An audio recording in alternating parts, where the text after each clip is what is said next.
শিক্ষার্থী বন্ধুরা, আর ফাউন্ডেশনের পক্ষ থেকে আমি রাসেল আহমেদ আপনাদের সবাইকে স্বাগতম জানাচ্ছি আজকের টিউটোরিয়ালে। তো আজকে আমরা অ্যাডভান্স এইচটিএমএল এর টিউটোরিয়ালের কিছু কাজ দেখব। তো অনেকেই ওয়েবসাইট ডিজাইন করছেন। তো বিভিন্ন এখানে ওয়েবসাইটে যে আমরা ব্যাকগ্রাউন্ডগুলো ব্যবহার করে থাকি সেই ব্যাকগ্রাউন্ডগুলোকে বলা হয় প্যাটার্ন। আজকে আপনাদের প্যাটার্ন ব্যবহার করা শেখাবো। তো এর আগেও দেখিয়েছি কিভাবে প্যাটার্ন ব্যবহার করতে হয়। তো অনেকেই প্যাটার্ন খুঁজে পাচ্ছেন না যে আসলে কোথায় প্যাটার্ন পাওয়া যায়, এমন একটি ওয়েবসাইট থাকলে মন্দ হতো না। তো সেই জন্য আজকে আমরা দেখছি যে প্যাটার্নের একটি ওয়েবসাইট এখানে আছে। তো এই ওয়েবসাইটটির ঠিকানাটা এখান থেকে দেখে নেন। এই ঠিকানাটা টিউটোরিয়ালের শেষে দেওয়া থাকবে, তারপরেও দেখে নেন। এখানে subletpatterns.com। এখান থেকে আপনি বিভিন্ন প্রকার প্রফেশনাল প্যাটার্নগুলো পেতে পারেন। এখানে অনেকগুলো প্যাটার্ন আছে, দেখবেন নিচে পেজিনেশন আছে এবং এখানে প্রায় 32 পেজ, অর্থাৎ প্রত্যেকটা পেজে দেখা যাচ্ছে 1 2 3 4 5 6 7 8 9 10টা করে থাকলেও 320টা প্যাটার্ন আছে।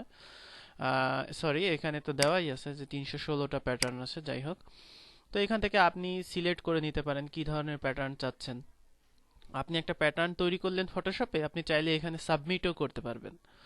তো এগুলো ব্যবহার করব কি করে? তো ব্যবহার করার আগে আপনি একবার দেখে নেবেন যে প্যাটার্নটা কীরকম হবে আপনার ওয়েবসাইটে এটা লাগালে।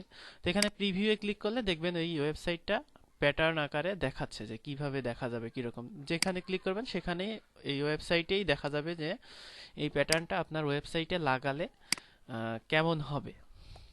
তো আশা করি বুঝতে পারছেন। আমি এখানে ক্লিক করলেই এই প্যাটার্নটা শো করছে। যেই প্যাটার্নে ক্লিক করি সেই প্যাটার্নটা কিন্তু এখানে শো করছে। তো আপনি যদি ডাউনলোড করতে চান, সেখান থেকে সহজ পদ্ধতি হচ্ছে এখানে ডাউনলোডে ক্লিক করলে এই প্যাটার্নের যে একটা জিপ ফাইল ডাউনলোড হবে। অথবা আপনি যদি শুধু মনে করেন আমি শুধুমাত্র এই প্যাটার্নটাই চাচ্ছি, সেই ক্ষেত্রে এই প্যাটার্ন এখানে রাইট ক্লিক করে ভিউ ব্যাকগ্রাউন্ড ইমেজ করবেন। সেক্ষেত্রে এই যে ছোট্ট একটি ইমেজ পাবেন, এটাই হচ্ছে আপনার প্যাটার্ন। তো এটাকে আমরা ব্যবহার করব কি করে চলুন দেখি। এটা আমরা সেভ করলাম, সেভ ইমেজ অ্যাজ, এবং আমরা এখানে একটি ডেস্কটপে একটি ফোল্ডার তৈরি করি।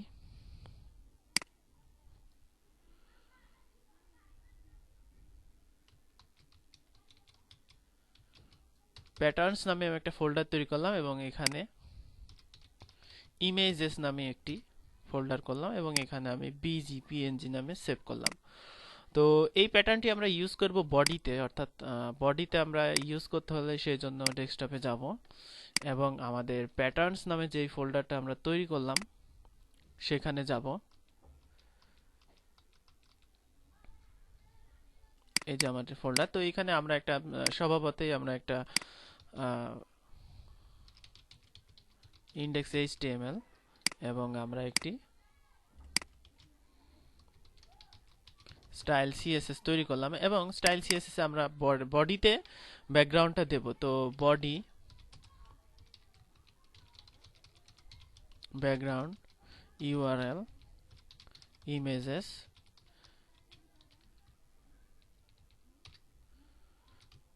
bgpng এবং এটা রিপিট হবে, অর্থাৎ এটা রিপিট হবে।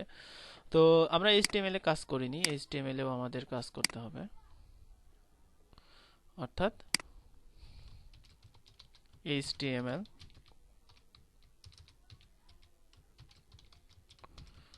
হেড, সরি,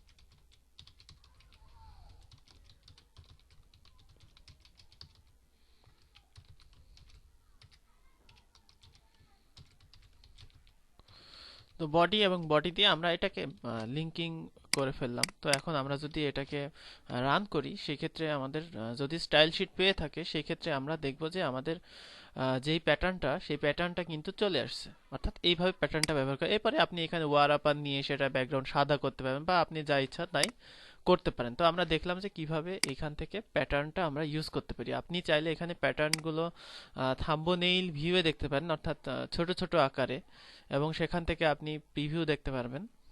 তো আশা করি বুঝতে পারছেন। তো প্যাটার্ন দেখলাম আমরা আমরা আরেকটি দেখব, যেটা হচ্ছে অনেক সময় আমাদের ওয়েবসাইটে অনেক ইমেজ ব্যবহার করতে হয়। সেই ইমেজগুলো দেখা যাচ্ছে আমাদের সাইজ করে নিতে হয়, যে বিভিন্ন ডেমো ইমেজগুলো দেখা যাচ্ছে একটা ওয়েবসাইটে ইমেজ দিতে হয়, তো এই ইমেজগুলো সাইজ করা বা ওই ইমেজে কালার করা ফটোশপে কাজ করতে হয়। তো আমরা চাইলে একটা ওয়েব সার্ভিস ব্যবহার করতে পারি। যেমন আমরা এইখানে সার্চের এখানে ক্লিক করলে দেখা যাচ্ছে এই যে এইটা এইটা হচ্ছে প্লেস হোল্ডার বলে এটাকে। তো আমরা ইমেজকেও প্লেস হোল্ডার ব্যবহার করতে পারি। তো সেই জন্য আপনি এইখানে লিখবেন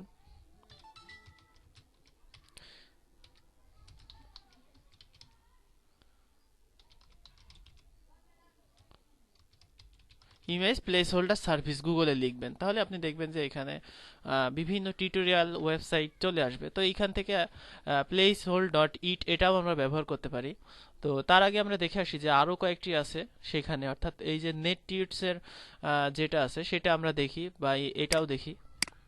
তো এইখানে দেখুন 8টা সার্ভিসের কথা বলা আছে এবং এগুলো কি করে ব্যবহার করতে হবে সেটা বলা আছে। এবং এখানে এর মধ্যে আমি সবচেয়ে ব্যবহার করে মজা পেয়েছি এইটা প্লেসহোল্ড ডট ইট। তো এটা ব্যবহার করতে হলে আপনাকে এখানে বলে দেওয়া আছে যে কিভাবে ব্যবহার করবেন। যেমন এখানে বলা আছে যে আপনি এখানে ইমেজ এসআরসি করতে হবে, অর্থাৎ এসআরসি এই ওয়েবসাইটকে করতে হবে এবং আপনার কি সাইজের ইমেজ লাগবে সেটা উল্লেখ করে দিতে হবে। আপনি চাইলে এখানে কালো কালার সাইজ এগুলো করতে পারেন, উল্লেখ করতে পারেন। যেমন এখানে কালার যদি আমি চাই যে লাল রঙের মধ্যে সাদা রং হবে, সেই ক্ষেত্রে এরকম, অর্থাৎ এখানে কিন্তু আপনাকে কালারগুলো হেক্স কোড দিতে হবে, এইচটিএমএল কোড দিতে হবে। চলুন আমরা একটা ব্যবহার করে দেখি। তো আমরা এই কোডটা কপি করে নিলাম। মনে করুন আমাদের একটা ইমেজ লাগবে, অর্থাৎ এই যে বডিতে একটা ইমেজ লাগবে সেটা 960 ইন্টু 400 পিক্সেল। তো আমরা এখানে ইমেজ প্লেস হোল্ড ডট ইট এটা তো দিতেই হবে এবং এইখানে আমরা চাচ্ছি উইডথ চাচ্ছি 960 আর এখানে চাচ্ছি আমরা 400 পিক্সেল। তো সেই ক্ষেত্রে এখন যদি আমরা আমাদের যে করলাম এটা এখানে রিফ্রেশ করলে দেখা যাচ্ছে এখানে 960 ইন্টু একটা ইমেজ কিন্তু চলে আসছে। আপনাকে ফটোশপও করতে হচ্ছে না, কোনো কিছুই করতে হচ্ছে না। অনেক সময় এরকম ইমেজ আপনাদের লাগতে পারে, দেখা যাচ্ছে ডেমো ইমেজ চাচ্ছে ক্লায়েন্ট সেই ক্ষেত্রে। তো আপনি যদি এখানে কালার চেঞ্জ করতে চান আরেকটি স্ল্যাশ দিবেন, দিয়ে আমি চাচ্ছি যে কালোর মধ্যে সাদা, তো এখানে এখানে হ্যাশ ছাড়া দিতে হবে।